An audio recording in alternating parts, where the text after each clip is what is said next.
Indeed, didn't invade them at all. But this group of people invaded this group of people with the intent of killing and destroying them. In the 1890s, there was a big conference in Europe. Anybody know what that conference called? It was a conference on Africa. It's called the Berlin Conference.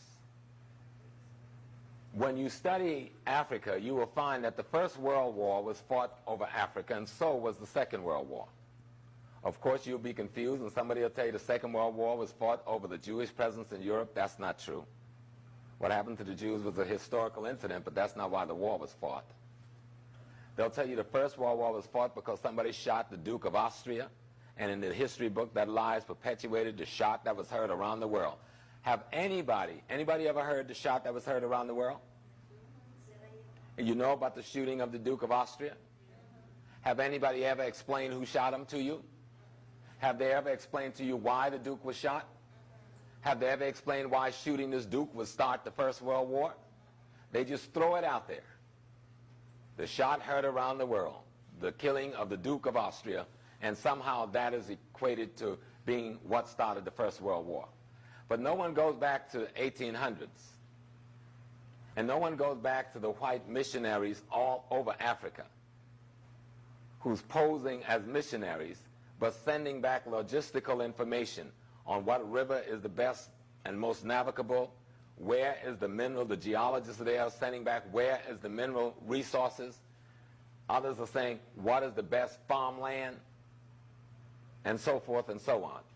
So in 1890, they decided to invade Africa. And what should be called the First World War takes place starting in the 1890s with the attack on Africa from the north by the French, from the northeast by the British, from the Horn by the Italians and the French, from the west by the Spanish and the Portuguese and the French and the British, from the central west by the Belgians, from the south by the Dutch and the Finns and the Germans, and from the east and southeast by the Germans. All of them attacked Africa simultaneously, and it is not even referred to as a war. Have you all ever had the story of this war in history? Have anybody ever talked about the Berlin Conference and what it meant? Were you ever told about the struggle for Fashada, which is a point on the Nile River, this bend down in Sudan, where the fork goes into Sudan and into Ethiopia? Did they ever explain while the British with the Arab Egyptians began to invade the Sudan, the Italians began to invade Ethiopia, the French invade Morocco and Algeria, the Spanish invade Mauritania and what is now called Sahara, the French invade what is Senegal, Mali area, while the Portuguese invaded what is part of Guinea area, while the British invades, again, what is Nigeria and Ghana, and the German invades what is Gabon, Congo, and Angola, and Namibia, but the Portuguese controls Angola, so the Germans had to run down to Namibia. In the course of all of this, when the fighting was finished and the bloody wars had been fought, the Germans was left with the short end of the stick. Notwithstanding, they had called the conference in the first place to cut Africa up between the Europeans. But now Kaiser finds himself cut out of the deal by the turn of the century, the 1900s. And he said, look, unless you give me a better piece of the land, because they hadn't discovered uranium in Namibia yet, and he didn't realize the true value of the farmland in Tanzania to the economy of Europe yet. So stuck with Tanzania and Namibia, which is mostly a desert, the Germans hit the ceiling. And when the Germans couldn't get a better deal on the African mineral resources, Germany went to war to find those resources in Europe. And where did they go? They went after what? Alsace-Lorraine in France. What mineral resources is there? Or Alsace-Lorraine. The coal fields of Europe is in that part of France. They went for Poland. What is in Poland? The timberland of Europe is in Poland. And then they went for the Rhineland. What was in the Rhineland? The best farmland, or the breadbasket of Europe. That's what Germany did, because they cut Germany out of a significant piece of Africa, with French getting the cream of the crop and the British getting significantly next to the French.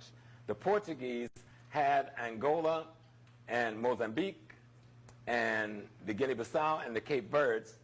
So Portugal was sitting nice with its big sugarcane plantations and its mining and so forth. The British were sitting nice because the British ends up in Sudan, in Egypt, in Kenya, and Uganda, while the Belgians got the richest of all.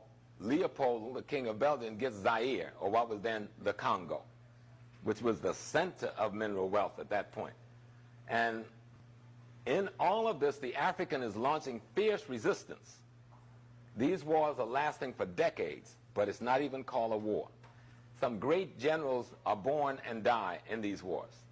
Most of you, any of you, have you ever heard of a general called Tippy II? This is the man who led the resistance in Zaire against the Belgians.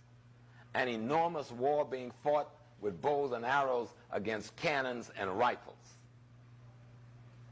The extent to which they defended their territory is enormous to understand, and would have won the war had it not been for the death and the assassination of Abdallah, who was the leader of the Sudanese forces once commanded by Muhammad Ahmed, who's called the Mahdi.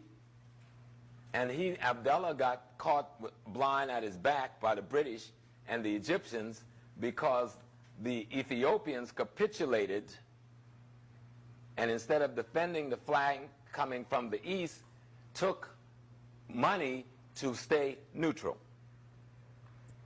And that was predicated on some funny relationships between the Italians and them, because Ethiopia had a Christian theocracy governing it, and the people they were fighting were Christians, so they found some brothership in this Christian relationship, and because of that, and it's being surrounded by Muslims, it capitulated and did not defend the back of the armies of Abdallah. While the French came down through Algeria, Niger, crossed into Chad to face Abdullah's forces, and the Belgians was coming up from the south, Abdullah and Tippy II had a good chance of crushing both forces if they could have gotten the Menelik family to defend the eastern portion of their country, of their land. But no one even talks to you about this war or about these leaders or about their accomplishments. And even with all of the weaponry of Europe,